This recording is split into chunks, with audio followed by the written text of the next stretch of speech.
Clearwater Beach, Florida, 1985. A 4-year-old girl vanishes from a crowded boardwalk on a sunny afternoon. For 40 years, her family searches desperately. Police find no answers, the case goes cold. Then in 2025, a hurricane uncovers remains that lead to a DNA breakthrough. Dana Prescott is finally identified. Her family receives the closure they've waited 4 decades for, and a tragic mystery is solved. How did a natural disaster and forensic science finally bring answers to a family that never stopped searching? Stay with us as we uncover this heartbreaking case. Hello and welcome to the DNA Archives, where we dive deep into cold cases, missing persons, and the mysteries that DNA finally solves. If you're drawn to stories where truth prevails and families find peace, even after decades of uncertainty, you're in the right place. Please hit the like button, drop a comment below, and subscribe so you never miss a case. Now let's go back to where this tragic story began. July 14th, 1985, Clearwater Beach, Florida. It was a Sunday afternoon, blazing hot, the kind of summer day that draws thousands of tourists and locals to the Gulf Coast. The beach was packed, umbrellas dotting the white sand, children splashing in the turquoise water, the boardwalk buzzing with activity. Among the families enjoying the day were the Prescotts, Mark and Susan, along with their 2 children. Mark was a high school teacher. Susan worked part-time as a librarian. They had driven down from Tampa for the day, about 30 minutes away. Their oldest was Tyler, 7 years old, energetic and adventurous, always running ahead. Their youngest was Dana, 4 years old, with blonde curls that bounced when she walked, bright green eyes, and a love for seashells. Dana wore a pink one-piece swimsuit that day with white polka dots, a matching sun hat that kept slipping off her head, and plastic sandals shaped like butterflies. She carried a small yellow bucket, already half filled with shells she had collected that morning. The family had spent the morning on the beach, building sandcastles, swimming in the shallow water, eating ice cream from a vendor. Around 2 o'clock, Susan suggested they walk the boardwalk, maybe play some arcade games, give the kids a break from the sun. They gathered their beach bags, shook out the towels, and headed toward the wooden boardwalk that stretched along the beach. The boardwalk was crowded. Street performers juggled and played music, vendors sold everything from hot dogs to airbrushed t-shirts. Tourists moved in thick streams. Tyler ran ahead toward an arcade. Mark called after him to slow down. Dana held Susan's hand tightly, her yellow bucket swinging in her other hand. They stopped at a souvenir shop. Tyler wanted to look at the toys in the window. Susan let go of Dana's hand for just a moment to dig through her purse for her sunglasses. The sun was blinding. Mark was paying for a soda at a nearby stand. Dana stood right beside her mother, looking at a display of stuffed dolphins in the shop window. Susan found her sunglasses, put them on, turned to take Dana's hand again. But Dana was gone.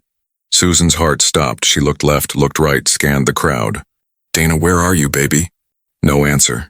She called louder, panic rising in her voice.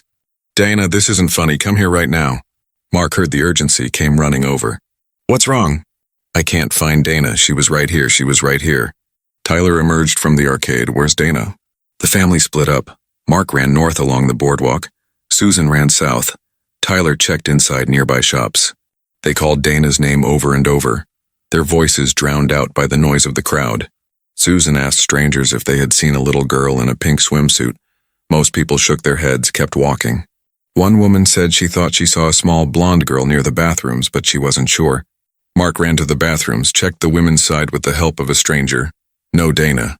By 2:30, 30 minutes after Dana disappeared, Mark found a lifeguard station and reported his daughter missing. The lifeguards immediately radioed beach patrol. Within minutes, officers were spreading out across the boardwalk and beach. An announcement came over the loudspeaker system. "Attention beachgoers, we are looking for a missing child. 4 years old, blonde hair, pink polka dot swimsuit. If you see her, please bring her to the nearest lifeguard station immediately." The beach seemed to pause. Parents grabbed their own children closer. Volunteers joined the search. Susan stood on the boardwalk sobbing, clutching Dana's yellow bucket that she had dropped, her voice hoarse from screaming her daughter's name.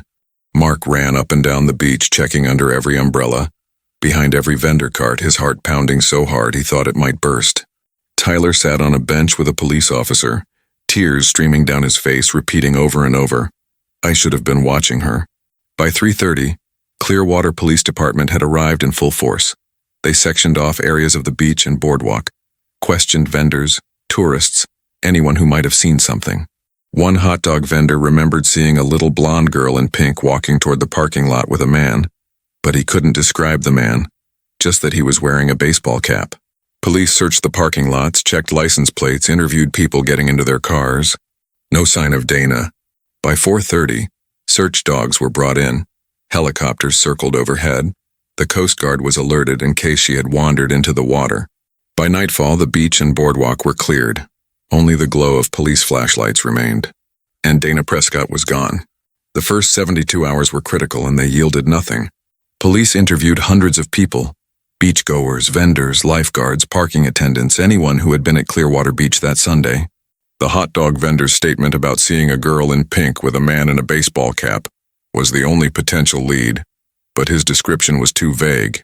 Thousands of men wear baseball caps at the beach. The detail was essentially useless. Dana's photo appeared on every local news station, her blonde curls and green eyes staring out from TV screens across the Tampa Bay area. Missing child posters were plastered on every telephone pole, every storefront, every gas station within a 100-mile radius. Tips flooded in. Someone thought they saw her at a rest stop in Sarasota. Another caller said they spotted her at Disney World. Police followed every lead, every single one led nowhere. The FBI was called in. They interviewed the family extensively, standard procedure in cases like this. They always look at the parents first. Mark and Susan both passed polygraph tests. Their alibis were airtight. They were clearly devastated parents, not perpetrators. Investigators examined known sex offenders in the area, interviewed carnival workers who had been in town, checked with hotels and motels for suspicious check-ins. Nothing connected to Dana. By August, 1 month after her disappearance, the case was already losing momentum. The media moved on to other stories. The tip line stopped ringing, the search parties disbanded. Susan quit her job at the library. She couldn't function, couldn't focus on anything except the empty space where her daughter should be. She spent her days driving to Clearwater Beach, walking the boardwalk, staring at faces in the crowd, hoping against hope that Dana would somehow appear. Mark tried to hold the family together, but the weight of the loss was crushing him too. He went back to teaching in September, but his heart wasn't in it. He would zone out during lessons, forget what he was saying mid-sentence. Tyler, only 7 years old, became withdrawn and anxious. He refused to go to the beach ever again. The sight of sand or the smell of sunscreen would trigger panic attacks. He started having nightmares, waking up screaming for his sister. By 1987, 2 years had passed. The Prescott family had fractured under the strain. Mark and Susan's marriage was falling apart. They couldn't talk about Dana without fighting, couldn't not talk about her without feeling guilty. They tried counseling, but it didn't help. The grief was too overwhelming. In 1989, they divorced. Not because they stopped loving each other, but because staying together meant reliving the worst day of their lives every single moment. Mark moved to Orlando, took a teaching position at a different school, tried to start over. Susan stayed in Tampa. She couldn't leave. What if Dana came back and couldn't find her? She kept Dana's room exactly as it was. The pink bedspread, the stuffed animals, the seashells Dana had collected before that terrible day. Every July 14th, the anniversary of Dana's disappearance, Susan would go to Clearwater Beach, sit on the boardwalk, and release balloons into the sky. Pink balloons, Dana's favorite color, one for each year she had been gone. She would whisper the same words every time. "I'm still looking for you, baby. I'll never stop." Tyler grew up carrying the burden of survivor's guilt. He blamed himself for running ahead to the arcade, for not staying with his sister. He struggled through high school, barely graduated, started using drugs in his early 20s as a way to numb the pain. Mark tried to help him, but Tyler pushed everyone away. He felt like he didn't deserve to be happy when Dana never got the chance to grow up. By the year 2000, 15 years had passed since Dana disappeared. Susan was 46 years old. She had never remarried, never dated. Her entire life revolved around keeping Dana's memory alive. She joined support groups for parents of missing children, attended vigils, became an advocate for better Amber Alert systems. She testified before the Florida legislature, pushing for laws that would improve how missing children cases were handled. If she couldn't bring Dana home, at least she could help other families. Mark remarried in 2003. A kind woman named Ellen who understood his past and never tried to replace Dana's memory. He and Susan maintained a cordial relationship, united by their shared loss even though they couldn't be together. Tyler got sober in 2005. After hitting rock bottom, he went to rehab, started therapy, slowly began to heal. He reconnected with his parents, apologized for the years he had been distant, told them he was finally learning to forgive himself. In 2010, 25 years after Dana disappeared, Clearwater Police reopened the case as part of a cold case initiative. A new detective, a woman named Angela Torres, reviewed all the evidence, re-interviewed witnesses who were still alive, entered Dana's DNA profile into national databases. Nothing came back, no matches, no new leads, but Detective Torres refused to give up. She told Susan that advances in forensic science meant there was still hope, still a chance for answers. Susan appreciated the effort, but after 25 years, hope was a difficult thing to hold on to. By 2020, 35 years had passed. Susan was 66 years old. Her health was declining. She had been diagnosed with diabetes and high blood pressure. Tyler, now 42, visited her often. He had gotten married, had 2 kids of his own. He brought them to see their grandmother every weekend. Mark, now 68 and retired, stayed in touch. They would talk on the phone occasionally, remembering Dana together. Susan knew she was running out of time. She told Tyler that if she died before Dana was found, he had to promise to keep looking. Tyler promised, he meant it. And then, in September 2025, Hurricane Helene made landfall on Florida's Gulf Coast. The storm was catastrophic, bringing devastating winds and storm surge that reshaped the coastline. When the waters receded and cleanup crews began their work, they made a discovery that would change everything. October 2025, cleanup crews were working along a stretch of coastline about 12 miles south of Clearwater Beach. Hurricane Helene had torn through the area with brutal force. The storm surge had been unprecedented, washing away dunes, uprooting trees, exposing ground that hadn't seen daylight in decades. On October 8th, workers clearing debris from what used to be a maritime forest noticed something unusual protruding from the sand. At first, they thought it was driftwood, but as they got closer, they realized it was bone. They immediately stopped work and called the Pinellas County Sheriff's Department. Within hours, forensic teams arrived, carefully excavating the area. What they found was heartbreaking. Skeletal remains, small, clearly belonging to a child, partially buried in sand and wrapped in what appeared to be deteriorated fabric. Also found near the remains was a small plastic object, a yellow bucket, the kind children use at the beach, badly faded but still recognizable. Dr. Patricia Mendez, the lead forensic anthropologist, supervised the careful removal of the remains. Based on the size and development of the bones, she estimated the child was between 3 and 5 years old at time of death. The remains had been there for decades, protected by layers of sand and vegetation until the hurricane exposed them.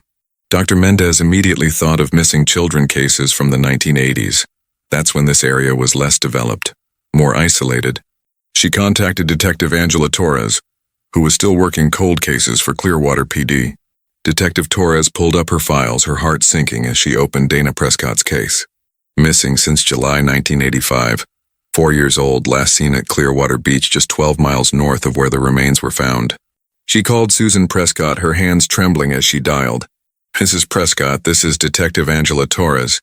We spoke a few years ago about Dana's case. I need to talk to you about something important." Susan's voice was cautious, weary from decades of false hopes. "What is it?" Detective Torres chose her words carefully. Hurricane Helene uncovered some remains. A child, approximately the right age, found about 12 miles from where Dana went missing. Susan felt the room tilt. She sat down heavily in her kitchen chair. "We need a DNA sample from you to confirm the identity. Can you come to the station tomorrow?" Susan whispered yes, then immediately called Tyler. Tyler drove from his home in Brandon, arrived within 40 minutes, found his mother sitting at the kitchen table staring at nothing. "Mom, are you okay?" Susan looked at her son, tears already forming. They think they found her. The next day, Susan and Tyler went to the Pinellas County Sheriff's Department. Susan provided a DNA sample, a simple cheek swab. Tyler also gave a sample to strengthen the comparison. Now came the unbearable waiting.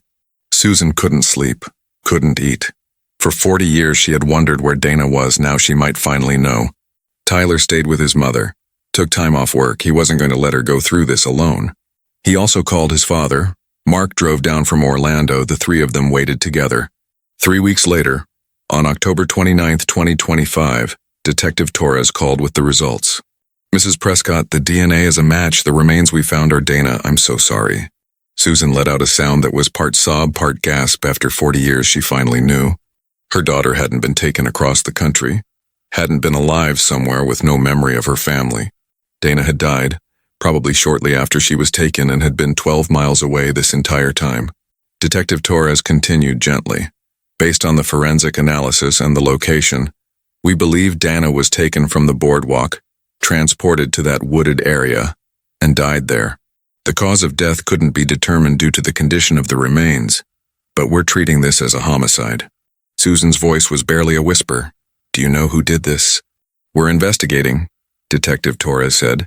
We found some evidence at the site that we're processing. We're also reviewing the original case files with fresh eyes. The investigation moved into high gear. Forensic teams returned to the site where Dana was found. They used metal detectors, ground-penetrating radar, searched for any additional evidence. They found fragments of rope, deteriorated but still showing knot patterns. Forensic analysis suggested it was nautical rope, the kind used on boats. They also found a button, tarnished but intact, military style, likely from a jacket or shirt.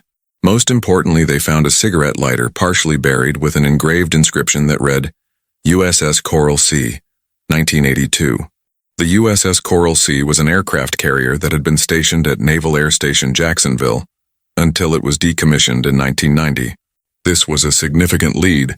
It suggested the perpetrator had military connections, specifically Navy. Detective Torres pulled records of Navy personnel who had been in the area in July 1985, cross-referenced them with the original witness statements from Clearwater Beach. One name stood out, Petty Officer 2nd Class Vernon Hayes. In 1985, Hayes was 29 years old, stationed at MacDill Air Force Base in Tampa. He had weekend liberty and was known to frequent Clearwater Beach. When Dana disappeared, Hayes had been questioned briefly because he matched the general description of a man seen near the boardwalk that day, but there wasn't enough evidence to pursue him. His alibi was that he had been at the beach alone, gone for a drive afterward. No one could confirm or deny it. He was cleared and the investigation moved on. Now, 40 years later, Detective Torres wanted to talk to him again. She tracked him down to a VA facility in Georgia.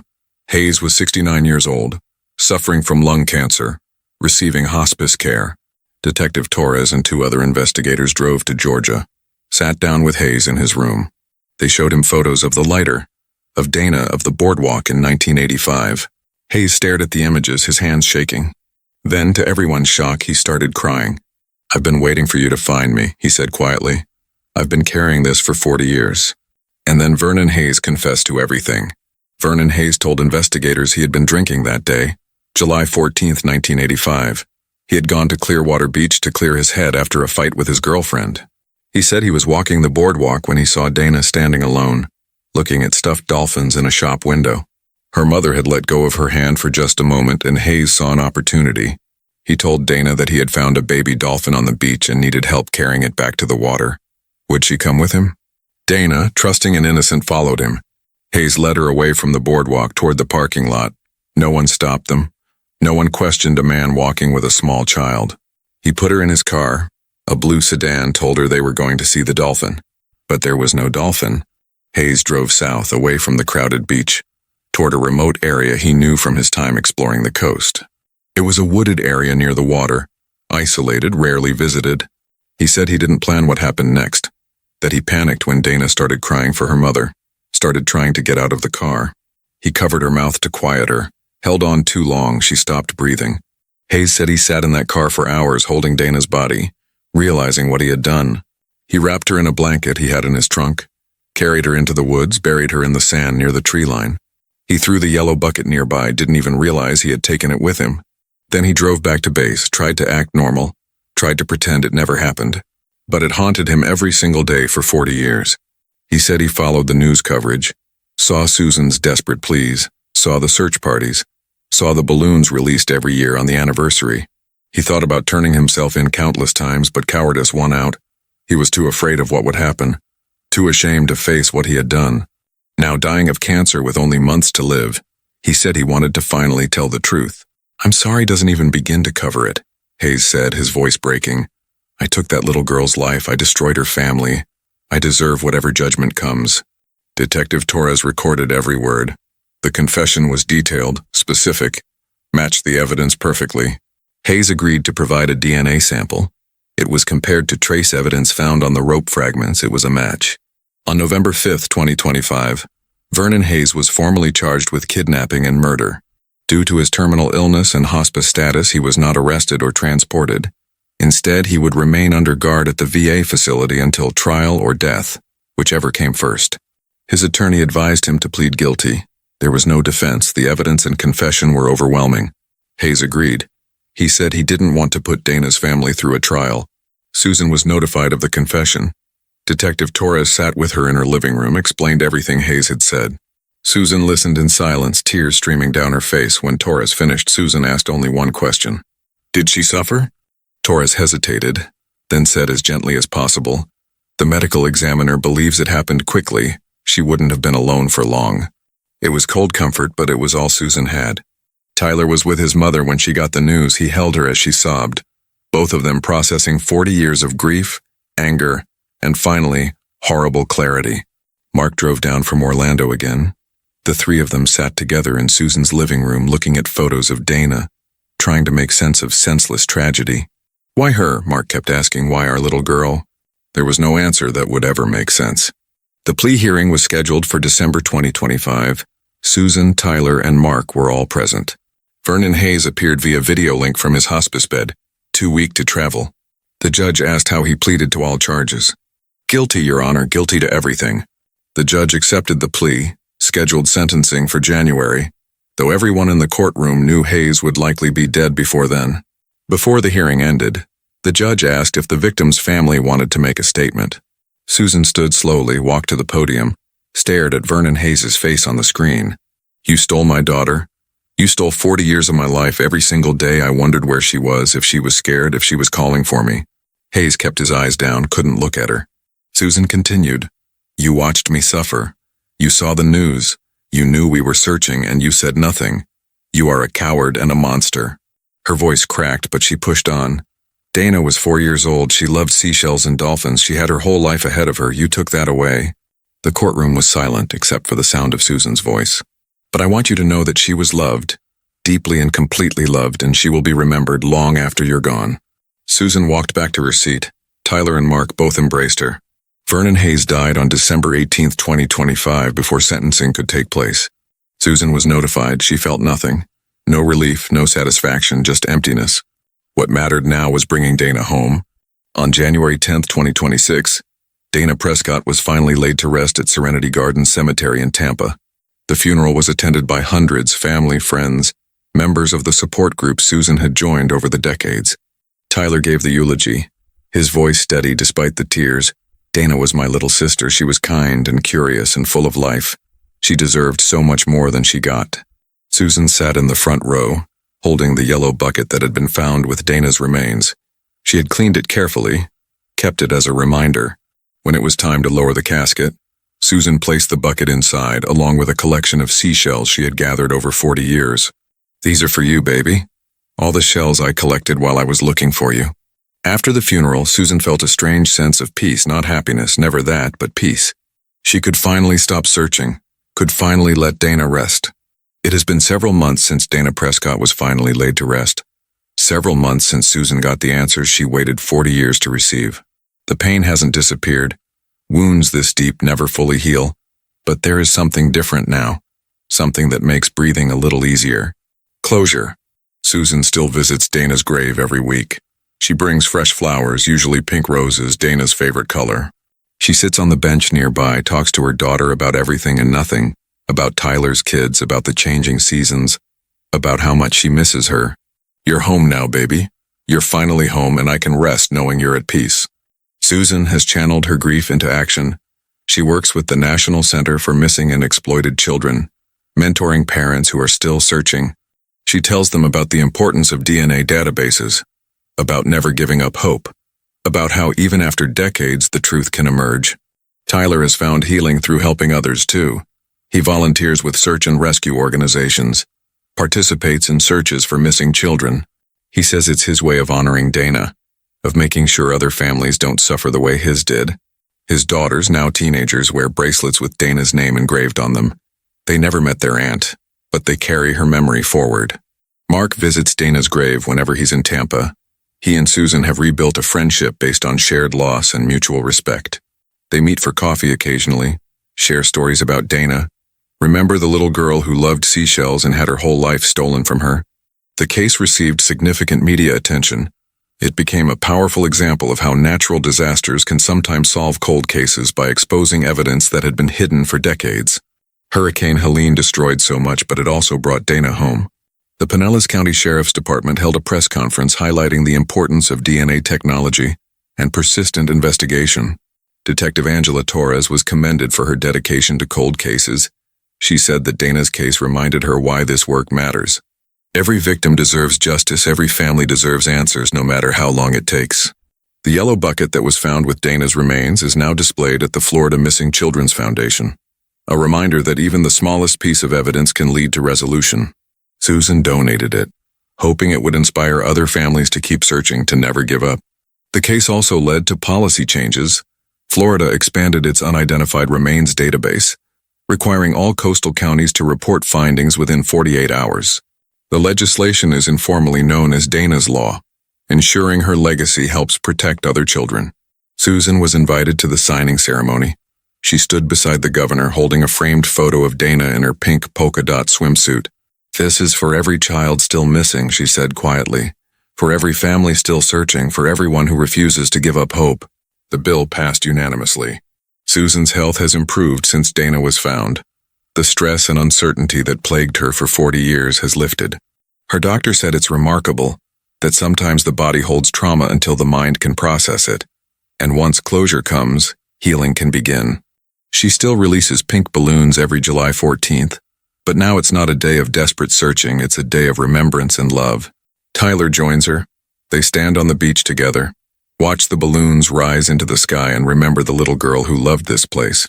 The spot where Dana's remains were found has been marked with a small memorial, a simple stone that reads, "In memory of Dana Prescott and all children lost to violence, may we never stop searching for the truth." Local residents leave flowers there, seashells, small toys, honoring not just Dana but all missing children. Susan visits that spot too. She stands where her daughter was found and feels grateful, despite everything, that Dana was finally discovered. She could have remained lost forever, but Hurricane Helene changed that. Nature can be cruel and devastating, but sometimes in ways we can't predict it brings answers. DNA doesn't forget, even when buried under sand and time, even when hurricanes reshape the land, even when 40 years pass, DNA remembers. And because of that, families like the Prescotts can find peace, can finally say goodbye, can honor their loved ones properly. Dana's story is a reminder that justice delayed is not justice denied, that science and perseverance can uncover truth, and that a mother's love survives everything. If this story moved you, please take a moment to hit the like button. It helps us continue sharing stories that need to be told, stories that deserve to be remembered. Leave a comment below, share your thoughts, tell us how cases like this impact you. We read every single one and we're grateful for this community. And if you haven't already, please subscribe to the DNA Archives. We're committed to bringing you more cold cases, more mysteries solved through DNA, more stories of truth, justice, and families who never give up. Thank you for watching. Thank you for caring. And remember, the truth is always worth searching for, no matter how long it takes, no matter how deep it's buried. We'll see you in the next case.